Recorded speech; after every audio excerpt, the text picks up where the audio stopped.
So this is no question, it's a zone. And I also have a lot of experience coaching the amoeba defense, which we don't oftentimes get mentioned enough. That alignment is a 1-1-3 with a 2 guards. Instead of like a 2-3, they're 1-1, they're stacked.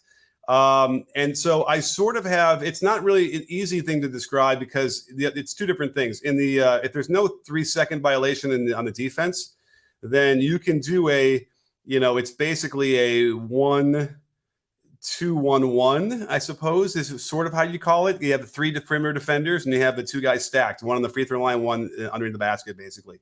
So that would basically what you'd see. You'd see a guy waiting for you at the half court. And by the way, when I mentioned amoeba, there are some amoeba principles going on in this thing. So I like to sort of reference that. And so you have a guard waiting for you at the half court, and you have your 2 wings who are above the 3-point line, and then you have your guys stacked at the free throw line and below in front of the basket. In an era where the 3-point shot, but pick and roll as well, those 2 things becoming such a large part of the game, the goals really are pretty simple. Am I correct with that? Like, those are the 2 things that we're trying to take away here. Right. And so, and that's what kind of makes people think I'm insane, is because I'll tell them, what if I could show you a defense that would take away the 3-point shot and the pick and roll? They don't, they're like, well, get the hell out of here. There isn't anything that you can do about that. But this is what my defense does. And it really is fascinating. Now, that said, there are, the funny thing is we'll find sort of weaknesses maybe in the zone that you can attack and exploit. And then I start to realize, well, you know what? Every zone has a weakness like that. Every man-to-man defense you play is going to have a weakness, and they're always scared. They're going to figure it out and hammer you with it. So that's why I had to put away when I was in the lab trying to invent this thing. But I think we should just maybe get right into the sort of the crux of the matter here, which is basically what you do is you play behind the ball. So the pressure that you're putting with the ball on the perimeter is from behind. And so as soon as they cross half court, and you can have a lot of fun with this, you can be in the backcourt picking up early and getting that point guard sort of moving quickly and then get behind on purpose, or wait for him at half court and then jump behind as soon as he gets past it. That is the sort of the crux of the matter here, is that once you start playing behind the ball, obviously it's really hard, if not impossible, to shoot a 3 if you got a guy breathing down your neck. That's what we discovered when we were doing this live, at game speed. If we want to kind of expand out a little bit more on the zone part of it, you have the 2 wings who are, if you watch carefully with the Miami Heat 2-3 zone, you would see Kyle Lowry with his butt to the sideline as a forward in the 2-3 zone. It's exactly how I was positioning my guys, because what's cool about this is that the zone players on the perimeter are all facing the basket, which is completely radical and different. But when I saw Kyle Lowry doing it, and then all of a sudden Duncan Robinson would start doing it on the other side opposite him, you can now see everybody, and you can see the cutters, and you can take away those passes. You can actually take away the position of the wing at the 3-point line.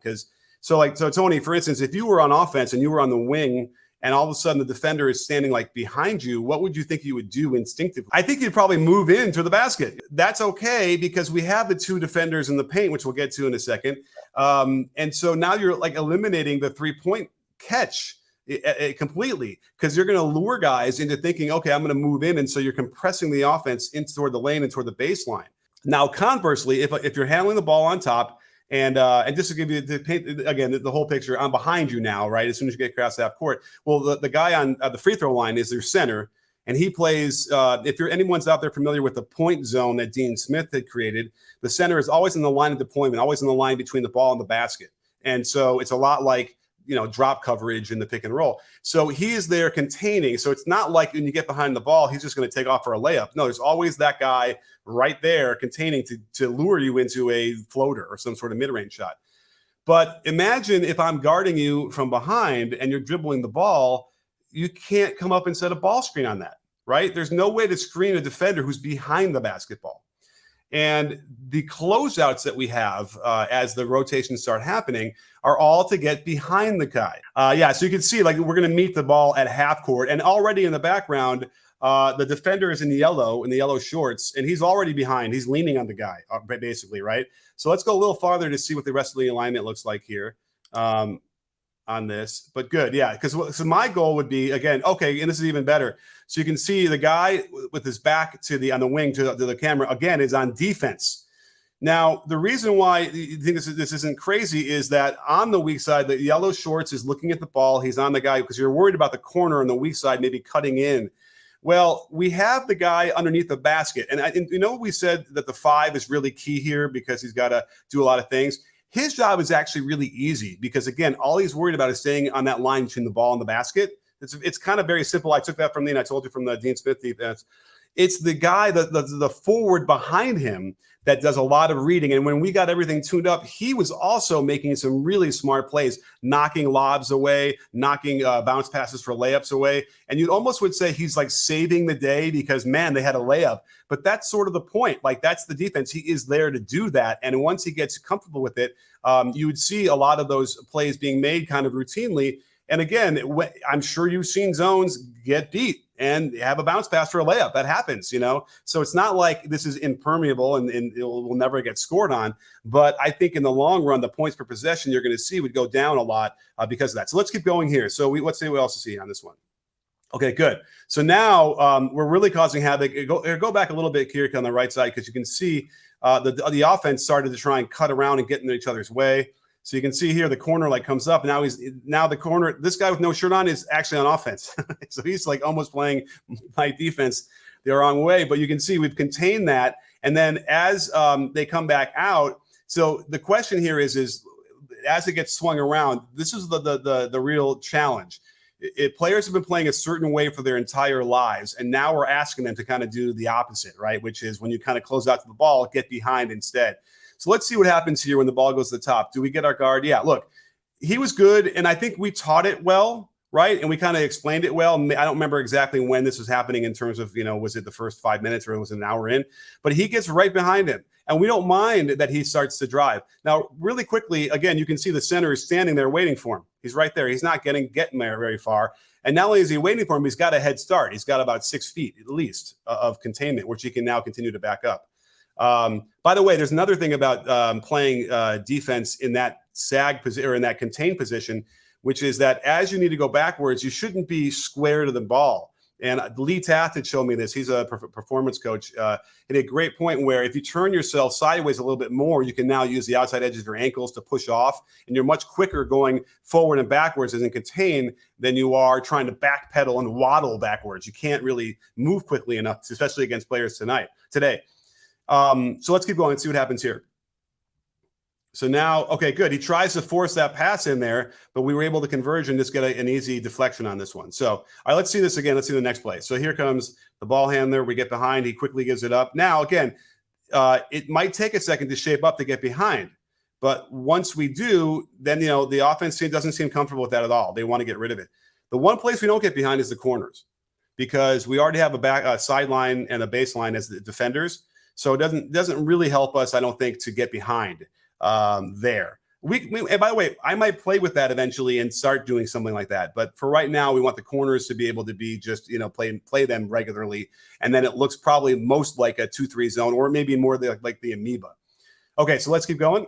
Well, do you put the wing as the guy who's guarding the corner all the time, or does the bottom guy come out to the corner? So the bottom guy, if he's on the strong side, we want to have him make that short closeout to the corner. Obviously, that's there. Now, sometimes he's not there, and it does require the wing to run down. What we want to avoid as much as possible is guarding the wing, and then the ball goes to the corner, and then that guy has to now run to the corner.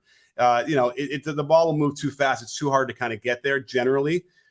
So we really try and have that guy. Now, what we'll also do is as its zone starts to shift and there's reading involved in this, the guy on top ends up, especially on skip passes, we have certain rules. On a skip, the guy on top ends up kind of getting that wing so that the wing defender can now cover the corner, and we can keep the one forward basically on the weak side, right? So, you're not going to get a skip pass in every possession, right? So it's not like this is happening all the time.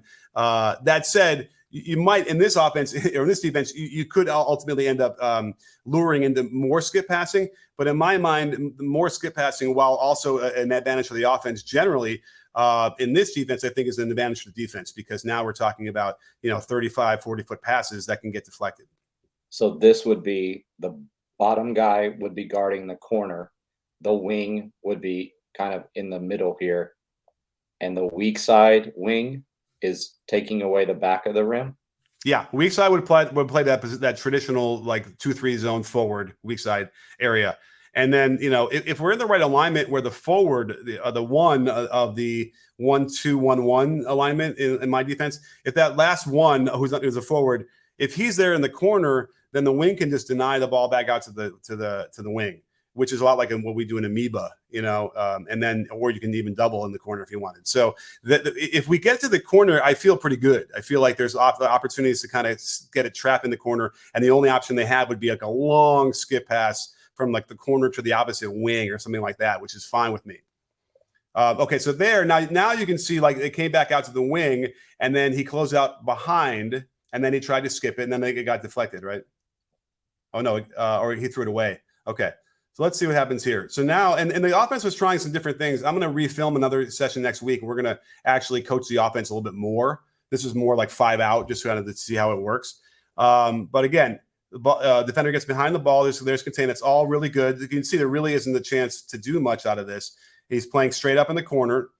Oh, that's a steal. Hard to believe he didn't get it. But there's a good example of how we go back a little bit. So the weak side wing hadn't missed a steal, but okay, then he's back on the ball here behind, and now this is the center coming out. I think. Let's see. Keep going. Yes. So in the amoeba, you have the center that close out the corner as a normal rotation, and I kind of designed this where I didn't want that to happen because I figured NBA teams will have these big centers. They don't want them to come out from the basket, so let's keep him there, which is why I like that rule. He always stays between the ball and the basket and within a 15-foot radius, around the basket. But if we did have a mobile center like a Siakam or anybody like that, then the rotations do change and it opens up a whole lot of things where those two guys interchange the 1-1 on the bottom. So suddenly he can go out there and it does make it a lot easier for us to avoid things like this. So keep going. You'll see the center kind of come out and then let's see what happens here. And then again, a contested corner 3 ends up being an air ball, whatever. Fine. Most zones are happy with a contested 3. Get a hand up, running at him, let him shoot it. If he makes it, oh well. Those are all. That's okay. Now, I would say that probably the biggest frustration that coaches have during games that see them get so angry at players is probably closeouts. Right? They're trying to close out. They're trying to do stutter jump stop. They're trying to do choppy hands, whatever, high hands, choppy feet, and they get blown by, and the coach freaks out and they score or whatever. So what I also like about this defense is that you eliminate that. You're never, ever trying to do that kind of closeout. You're always closing out to get behind the ball, which I think would almost be like more fun. I think it's more fun to have a closeout where you're challenging in the air. You're running at him. The guy's going to be the second jumper. Remember, you have to be the second jumper to contest in the air, or else the guy's going to shot fake you and go right by you, right? So, but that seems to be a lot more fun and more freeing to just kind of be sprinting and running and being athletic versus these weird positions that we're all trying to force our players to be in athletically or defensively that aren't athletic. So I love this notion that you can eliminate the whole closeout frustration because you're just getting there to get the guy off the 3-point line, get him driving, making him uncomfortable, back tapping, all that stuff. All right, let's see another wheel here. Okay. Good. So there's a closeout. Stop there. So now here's an example as we were playing with this a little bit where the guy in yellow, in theory could be here. Go back a little bit when the ball's back on top. The guy could be behind him right now, right? Because I love to be able to see catches where the defense is already behind. On the weak side, you can see that there's a short corner offensive player in the maroon shirt who's filling, who's trying, whatever. Well, look, the defender is right there and watching and will be there. And so is the center at the free throw line. That is not an easy pass. You're not going to thread that through that easily, right? And if you do, oh, great, with a guy breathing down your neck behind you with pressure, right? That's also the key. Then great. If you can do that more than a couple times in a game, more power to you. And then you can see that the forward on the left block, is also in the ability to close out the corner if he needs to. And then if you keep going, the ball goes to the wing. Now, boom, he closes out, get behind. Good. This is good, right? And on that side. Now, there's an example. Here's the thing about not guarding 2 positions in a row, like you mentioned. So let's go back there where the ball's on the wing right before it goes to the corner. So veer switching, right? Was that what we call it these days? Veer, peel, either one. A peel, yeah, a peel switch. So It doesn't work. A peel switch, in my mind, doesn't work generally, because if you're getting beat as playing man to man, and then the guy in the corner has to help off, and then you're supposed to try and run to the corner. See the guy in the yellow shorts? He would probably be on the other side and like getting beat, right? So now he's got to somehow cross behind the ball handler, not trip himself, and then get some sort of route to get back to the corner. Look where he is here. He is actually on the corner side behind, with a free unfettered access to get to the corner at least 2 steps quicker, at least. So here is where you can invite the drive and where we have the forward on the weak side and get there in time to contest the shot. So let's see how that worked. See that? That is not bad. Versus, you know what I'm saying? If you're getting beat off a drive and you're still have a half a hope, maybe I can still get in front of him, and then you realize, oh man, my guy's got to help me one pass away, and now I got to peel. You know, that to me never works, and especially at the college level and even the good high school. Any high school point guard can drive, draw one pass away from the corner, kick the ball in the corner, and then nail that shot, at a very high rate. But here, at the very least, while we're peeling, we're 2 steps at least closer, and and you're flying at him, and you can get there and contest. It does work a lot better. So now the ball comes back out, because again, we always have that center there containing those drives. There's never ever really should ever be a drive. You know what I mean? He should never be so far out of position that he can't just contain. And then here it comes. Now we get a double team here, which is again a little bit freelancing. Let's see what happens. Good. Okay, so you can see they're discombobulated, right? They're like looking around. They're not sure. They don't know where the seams are because they're not open like they normally would be. And that's the havoc that we're getting off of there. And it wouldn't have been too hard to imagine if you go back one more time on that double team. Like I would never have had him double team, right? I would have had the guy in the white shirt where you can see the guy calling for the ball on top. Okay, I see what happened. So he comes over as the corner defender is coming back up. So that's another interesting rotation. And we're still developing this a little bit in terms of how we deal with this, because, again, we don't necessarily want to have 2 guys in the ball like this here with enough space for him to dice you up. So I would be bumping him off just like they bump in the 2-3. We see that a lot, right? Where the forward comes up on the wing and then it gets bumped down when the guard finally gets there. So we have a lot of the same concepts in like a 2-3 zone as we have. So that the guy in the white shirt would be bumping off as soon as the yellow shorts got there and gets back to the guard on top who's holding his hands up. I did want to ask you about the beginning of this possession where we froze it and the ball's coming from the top right here. A couple points that I think I heard you make. When the ball is pushed to a side, the bottom guy comes over to the near side block. Is that right? Yes. We played with it both ways to figure out where the ideal position would be for the low block. And it felt like the strong side was key because of that pass to the corner. It's easy for the ball to corner. It was tough. We couldn't guard it. We couldn't get there any other way. And would you kind of encourage the backside, weak side, top guy to drop down to take the guy that's in the maroon? I like what he's doing. He's splitting the difference between the two, right? It's a sort of what you'd see on a weak side, pick and roll defense, man to man, right? So he's basically he's splitting the difference between those two guys. Obviously, if the maroon guy gets even closer, he's got to probably shade a little bit closer there. But again, a 20-foot pass and he's looking at the ball, he should have enough time to be able to cover that up. And again, that pass would have to be made around a center who's should be bigger than the guard and is off of him.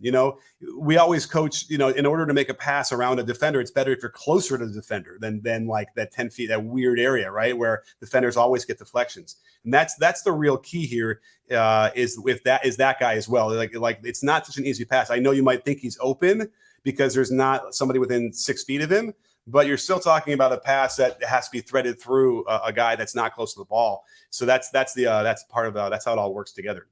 The bottom line is the edit I sent was all the stops, right? Did they get layups? Yeah. Did they get open threes in the corner? Yeah. Okay, fine. I'll show you that happening on every zone. It happens. It does happen.